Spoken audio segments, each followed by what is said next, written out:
This is a story about the future.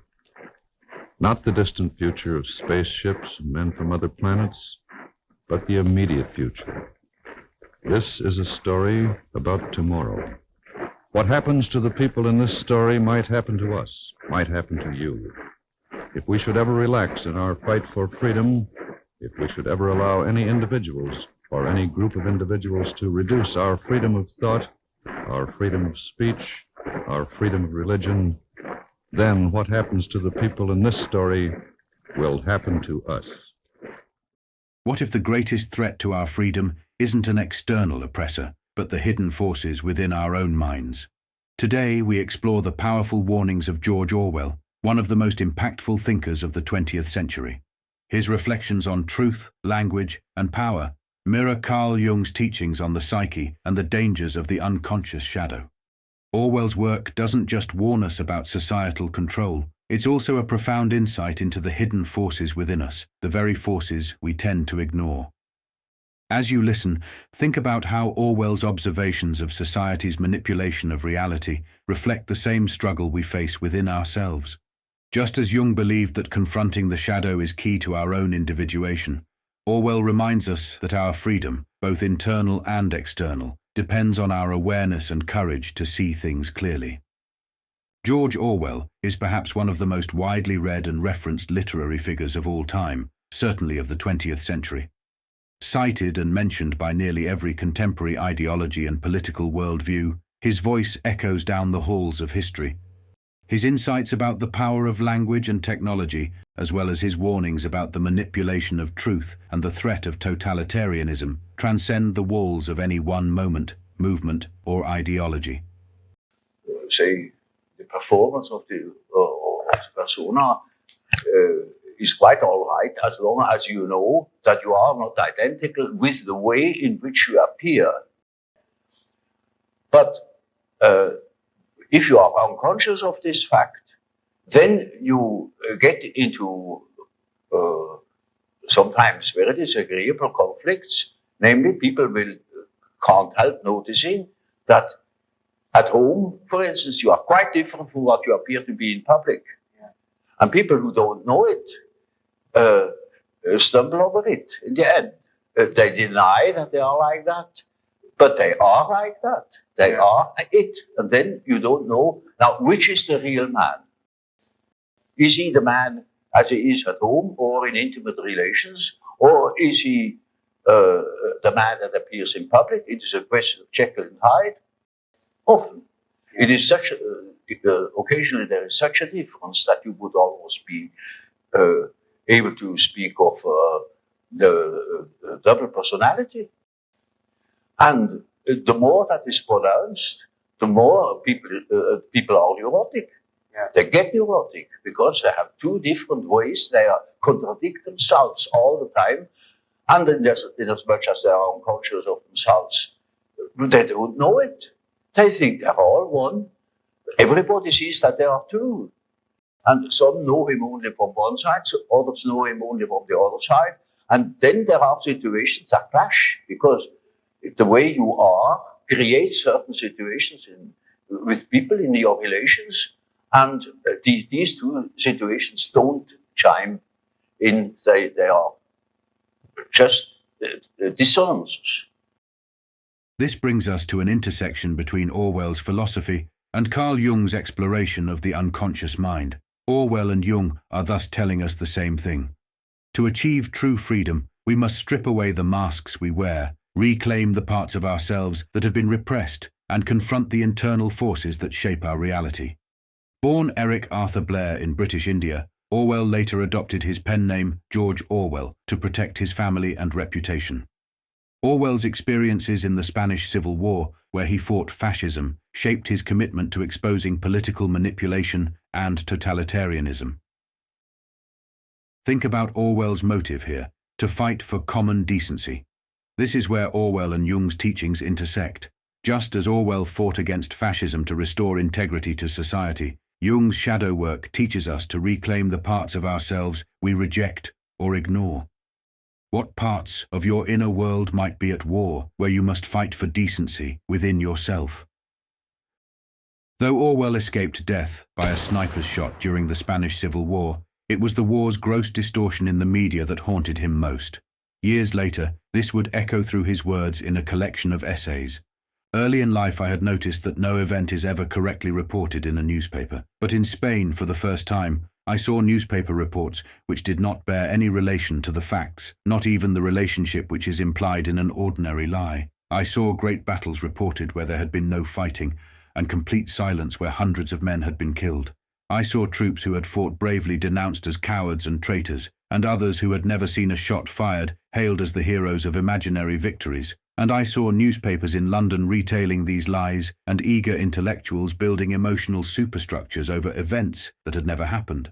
I saw, in fact, history being written not in terms of what happened, but of what ought to have happened according to various party lines. Orwell's observations revealed to him a degradation of the value placed on objective truth. Objective truth was being replaced more and more by the faith in subjective truths of ideologies and political parties. I am willing to believe that history is for the most part inaccurate and biased, but what is peculiar to our own age is the abandonment of the idea that history could be truthfully written, wrote Orwell to the world in a collection of essays. The consequences of this for Orwell risked leading to totalitarianism, a form of government in which individuals lack freedom and instead are subordinate to and controlled by the central authority of the state. Just as Orwell warns of external societal control, Jung explores how internal forces, rooted in the collective unconscious, shape our behavior. These forces are not only influenced by society, but also by the political and ideological systems we are a part of. Now, as long as there is material for personal nature, you have to deal with the personal unconscious. But when you get to a problem which is no more merely personal, but also collective, you get collective dreams. Yes. For instance, every society has collective problems, collective convictions, and so on. Yes. Now, we are very much influenced by them. For instance, you belong to a certain political party or to a certain confession. And that can be a serious determinant of your behavior. Both Orwell and Jung highlight the crucial importance of recognizing these external and internal forces. By becoming aware of them, we can safeguard our sense of truth and freedom from manipulation, whether by society or by our own unconscious. When there is no belief in objective truth, truth solely exists in the human mind, becoming easily malleable and manipulatable. For Orwell, this threat looms regardless of any specific ideological and political leaning, be it left or right. Orwell insightfully shares with us in a collection of essays, it is just this common basis of agreement, with its implication that human beings are all one species of animal, that totalitarianism destroys. Orwell's warning about the loss of objective truth is more than a political statement. It's a psychological one. When we abandon the pursuit of truth, we leave ourselves vulnerable to manipulation, both externally and internally. What happens when we let these internal forces go unchecked? Jung's shadow is that part of us that distorts reality. During the early and mid-20th century, these consequences were unfolding, and totalitarianism was spreading. In Germany, Italy, Spain, the Soviet Union, as well as in Orwell's mind. In response to this, Orwell believed that literature could be used to help warn against this development. It could be used to shed light on the circumstances of the world and help people fend against the increasing threat to freedom, truth, and well-being. Orwell's description of the rise of totalitarianism mirrors Jung's idea of the collective unconscious. Just as external political forces shape the thoughts and actions of individuals, Jung warns us that we are influenced by unconscious collective beliefs and ideals. When these go unexamined, they can control us as powerfully as any totalitarian regime. In a collection of essays, George Orwell recounts, "What I have most wanted to do throughout the past 10 years is to make political writing into an art. My starting point is always a feeling of partisanship, a sense of injustice. When I sit down to write a book, I do not say to myself, I am going to produce a work of art. I write it because there is some lie that I want to expose, some fact to which I want to draw attention, and my initial concern is to get a hearing. Orwell's dedication to exposing lies and societal manipulation resonates with Carl Jung's emphasis on uncovering the shadow within the psyche. Jung teaches that we must confront the darker parts of ourselves, those unacknowledged truths we often avoid, just as Orwell seeks to confront uncomfortable societal realities. The path to both external and internal freedom requires this confrontation with the hidden forces shaping us. Though Orwell had already written and published several relatively successful books, his real rise to global mainstream prominence came after the publication of his novella Animal Farm in 1945. And it was here that Orwell's mission to spread important ideas and warnings about the threats of the time and future times began to successfully ensue at scale. What about the animals? Let them rot.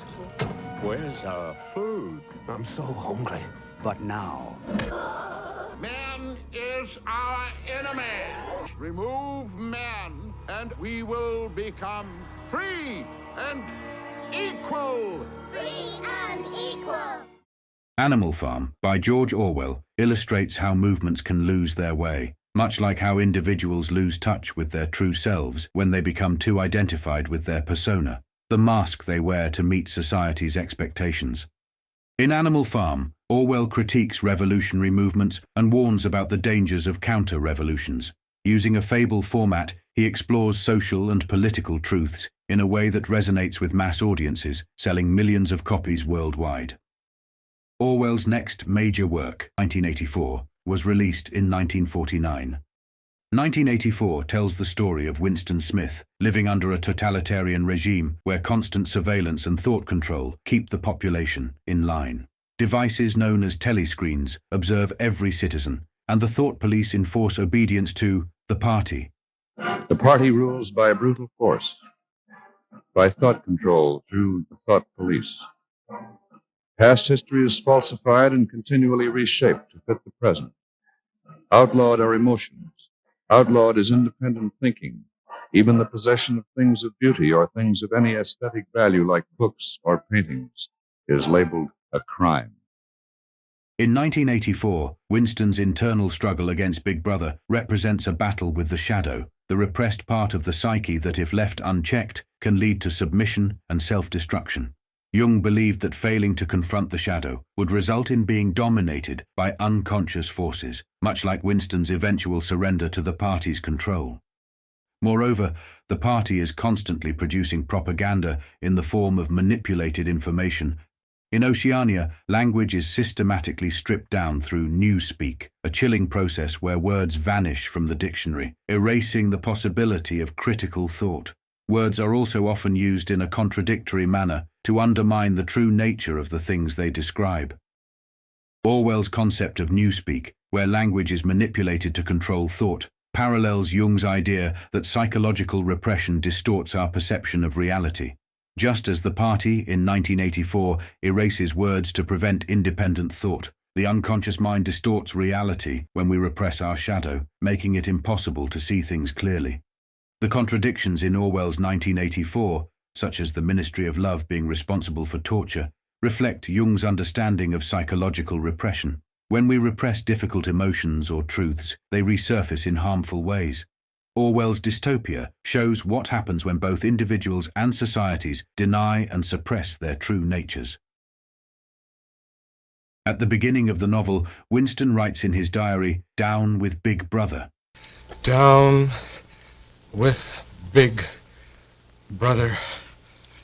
By the end of the novel, his friend refers to Winston saying, "Do you know what they heard me say?" Do you know what they heard me say?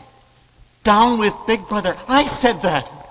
Winston's defeat and love for Big Brother symbolize the triumph of the persona, where the individual becomes fully identified with societal expectations, losing all connection to their true self. In Jungian terms, this represents the ultimate surrender of the self to external control, sacrificing individuality and critical thought for the safety of conformity. Like Animal Farm, 1984 was an immediate success, which Orwell witnessed before passing away in 1950. What makes these stories still resonate with us today? Could it be that the threats Orwell wrote about are still present, both in society and within ourselves? Jung would argue that, just as external regimes manipulate individuals, we are also susceptible to internal oppression through the unconscious mind, where unexamined forces control our behavior. Both Orwell and Jung remind us that the battle for freedom is not just political, but psychological. Since Orwell's passing, his work has only continued to become increasingly popular and culturally relevant. 1984 is likely one of the most widely read books, certainly of the dystopian speculative genre, finding itself still, 75 years later, a part of many, if not most, high school English literature classes, as well as college courses. Orwell has become one of the few writers in history to have a term created out of his work, Orwellian. In a Jungian sense, the term Orwellian can also be understood as a metaphor for how external systems of control reflect the internal struggle within each of us, how society's expectations shape our personas. Most broadly, Orwellian refers to any conditions reminiscent of Orwell's work, in which the welfare and freedom of citizens are undermined, or at the risk of being undermined, typically by a central political power and ideology. However, Jung would warn that the same way societies control through external forces, individuals are influenced by their unconscious through repressed desires and shadows. If we do not confront these inner forces, they control us just as Orwell's party controls its citizens in 1984. What is clear and important to note, however, is that although the Party of Oceania in 1984 originated from socialism, Orwell was not a critic of socialism. He was a critic of totalitarianism, regardless of its origins or political leaning. He was, in fact, a proponent of democratic socialism, a political democracy with a socially run decentralized economy. Orwell thoughtfully shares with us in a collection of essays, "Every line of serious work that I have written since 1936 has been written directly or indirectly against totalitarianism and for democratic socialism, as I understand it." Similarly, Jung's work does not reject societal norms entirely, but emphasizes the importance of becoming aware of the masks we wear, our personas, and how society shapes our inner selves. Without this awareness, we risk losing our true individuality. Furthermore, Orwell was anti-capitalist and believed capitalism incentivizes conditions of suffering and leads to small concentrations of power and wealth. Ultimately, regardless of whether you agree with Orwell or like his writing, there is no denying his influence. His insights into how human psychology plays out in the arena of politics and how the use and control of language influence and control the thoughts and opinions of a population are likely timeless and immensely relevant to all societies past, present, and future. Just as Orwell critiqued external systems of power, Jung critiqued the inner workings of the human psyche, warning us that if we do not examine our unconscious motivations, we risk being controlled by forces we do not understand, whether societal or internal.